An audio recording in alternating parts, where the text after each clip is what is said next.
Yo, what up? Hello, how's it going? Hi. Hello gamers and gameritas. So when I usually do my reviews, that's if I do them more than once a year.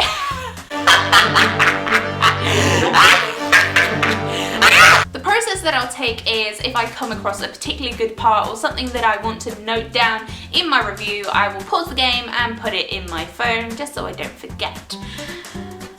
I didn't do that with Uncharted 4. Do you want to know why I didn't do that? I was absolutely transfixed from this game from the moment I picked it up to the moment I finished it. I simply couldn't put my controller down. I couldn't. It was impossible. I've tailor-made this review to try and make it as unspoilery with regards to the story as possible. So if you still haven't played it yet, then this is the review for you, me mateys. Okay, that's the intro over. Let's talk about Uncharted 4. Interestingly, I haven't touched on the Uncharted series before, apart from my top 10 hunks in video games, which obviously our star of the show, Monsieur Natty Drakey, takes the #1 spot. Allow me to summarise. This trilogy is the bomb diggity. Of course, there are some rather disappointing or downright annoying aspects in some parts, but I overall bloody adore these games. It's cute.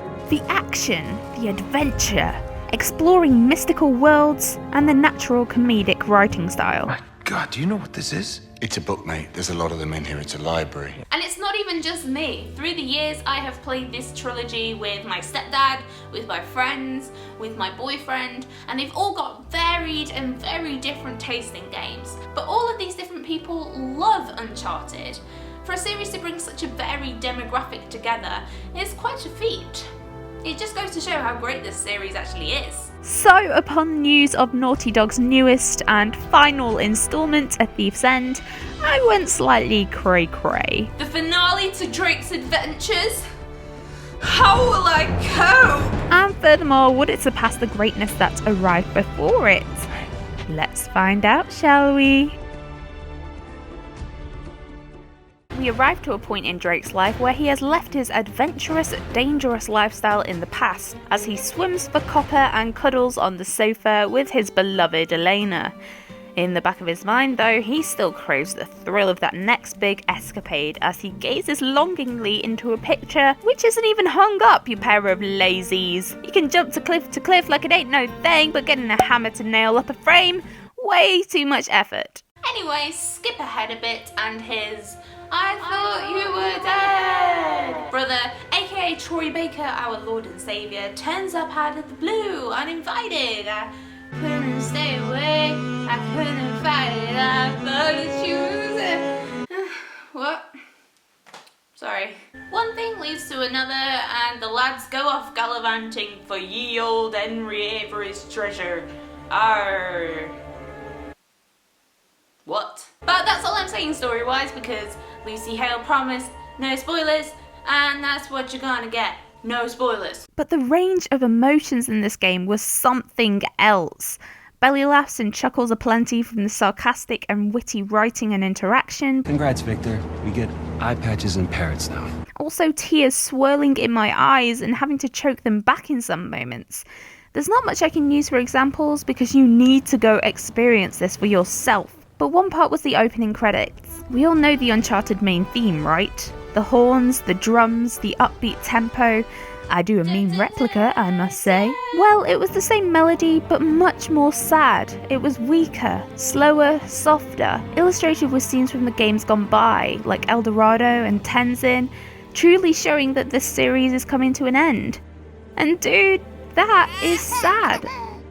Speaking of the soundtrack, again this was much improved over the original 3 games. They were all very samey, maybe apart from Drake's Deception, which had some kind of Middle Eastern vibes going on, but they were all just very actiony and kind of a bit forgettable. But 4's is much more subtle and even reacts to when you interact with enemies. When you're in stealth mode, the melody is barely there. If you get spotted, there's an almost Snake-esque increase in sound intenseness, and once a full-scale shootout begins, the music ramps up to a dramatic, action-packed score.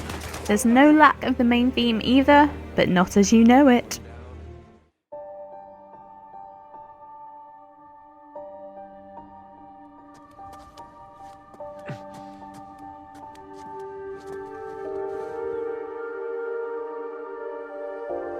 The game is not only gorgeous content-wise, but you cannot mistake the top-tier graphics. Every last defined eyelash on younger Drake's face, the pores on older Drake's skin, the butterflies dancing in the grass, and I struggle to even get my head around how beautiful these landscapes are. So many artistic camera panning shots were had. I had to forcibly stop myself from pressing the PlayStation share button every 5 seconds. Guys, seriously, look at this. Look at it. It's astronomical. And for all of this graphic gloriousness, it runs really rather well. The only time I had noticeable frame dropping was when I had Drake swim through the sea, but insanely heavy action scenes don't stutter it at all. It just made these beautiful scenes even more enjoyable. The animations in A Thief's End are absolutely top tier. You can tell that they've really expanded on the way that Drake interacts with his environment from Drake's deception. If he gets too close to a wall, he'll brush his hands along it, and when in cover and being shot at, he'll flinch and say things like, "Oh shit." Grasping to the rock face, you can see their feet slipping slightly as they cling on, like you would realistically. He's the most human protagonist in an action-adventure game I've ever seen. He's always felt this way through the trilogy, but by God, it's something else in 4. Oh no. No, man, listen, I can't. I'm out. I really want to go have a beer with this dude. More so, I kind of want to marry him. I mean, who doesn't?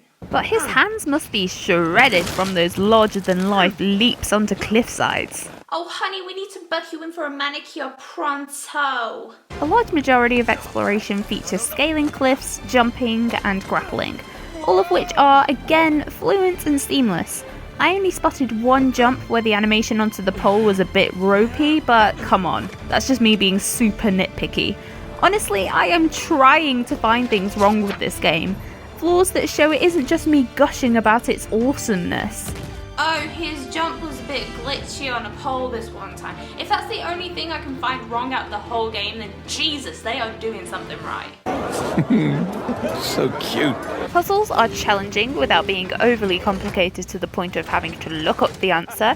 There are a few times I was stumped, but felt satisfied upon working out the answer. Just gotta follow their lead. Ugh.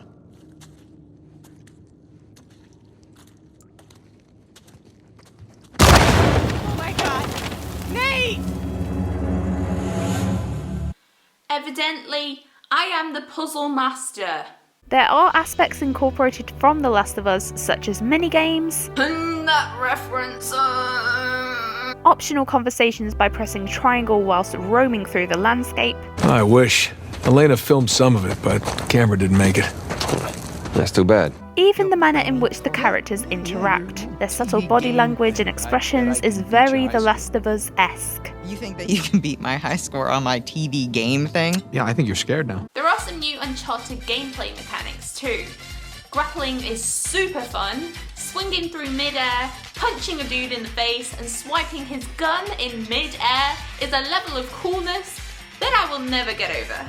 Adding tagging makes stealth satisfying and tactical, and sliding down rocky crags or mud banks. It enhanced it, an extra element rather than just being a cover shooter.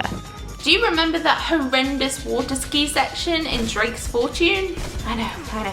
You've tried to repress it and put it out of your memory. You're safe, my brethren. You're safe.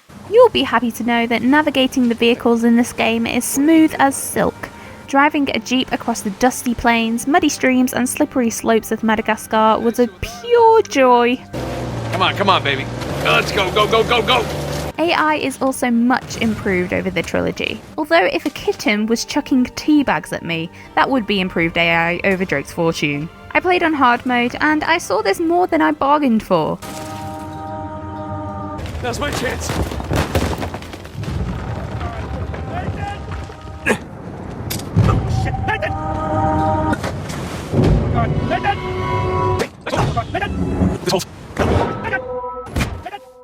If you come out of cover, enemies will swarm you. If you stay in the same cover for long enough, enemies will switch positions so that they can get to you. Oh, and they really love grenades. But it's not just your foes that have upgraded. When fighting with Sam or Sully, they will actually stealth kill if a foe gets too close, and their gunfire will actually hit their target usually. But that doesn't make it easy for Drake. You still have to do most of the work. They will just follow your lead. We can deal with that when we get there. As far as bad guys go in action type things, Rafe and Nadine are actually memorable. To be honest, I've completely forgotten who the bad guy was in Uncharted 1. Uncharted 2 is the standard typical bald Russian dude, and then Uncharted 3 kind of jazzed it up a little bit with Marlowe, but in the end they were all pretty mediocre. However, I genuinely like how much of a rich twat douchebag Rafe is and the pure badassery of Nadine. Are they the same as the Fireflies in The Last of Us? Not at all, as they're completely different games in that The Last of Us are fighting for survival and Uncharted are looking for flippin' pirate gold. But they're still damn good realistic enemies. I've got the drop on you. The overall voice acting and mocap is movie-worthy. But did we honestly ever expect less from a team led by Nolan North and Troy Baker? I think not. And when I was too tired to carry on playing and Nathan was starting to die more frequently, I would traipse off to bed, saddened that I couldn't continue, and I would lie there thinking about it. I'd go through the day with my thoughts drifting back to it. Me and my colleagues spoke with feverish excitement about how good it was. It was like Christmas but better. By the time of writing this review, I didn't think I'd be able to dabble in the multiplayer aspects of Uncharted 4 because I didn't have PlayStation Plus and £14.99 was too much for my feeble bank balance to handle. However, I realised that I'd just not eat for a few days and actually get to grips with it, which was a good choice. Definitely got my priorities straight there. So it was news to me that the previous Among Thieves and Drake's Deception even had multiplayer. Like, say what?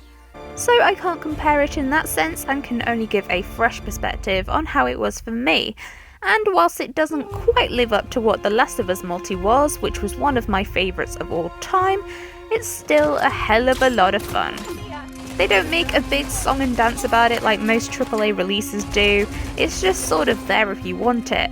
And it's a glorious addition to an already perfect game. I love the fact that in a day and age of DLC, season passes and the push for online gaming, Naughty Dog don't do that really, and they would much rather focus their efforts into a beautiful single player story. But the main reason why Uncharted 4 multiplayer is the best thing ever is as follows. Enjoy.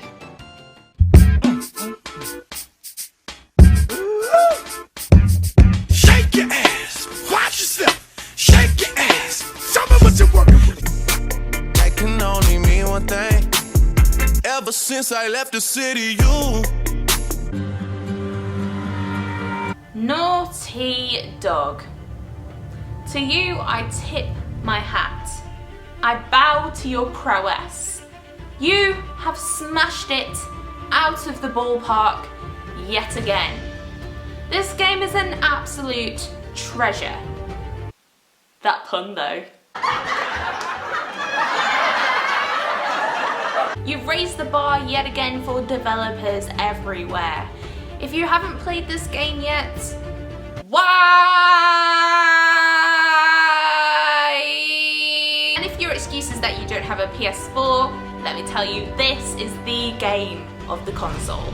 So buy one. As if I would even need to rate the game after all of that. But of course, Uncharted 4 achieves the status of HALE. Adios gamers and gamer readers, and remember, you are a man of fortune, and you must seek your fortune. Your fortune in this case is Uncharted 4, so go and seek it and buy it and play it and whatnot. Bye!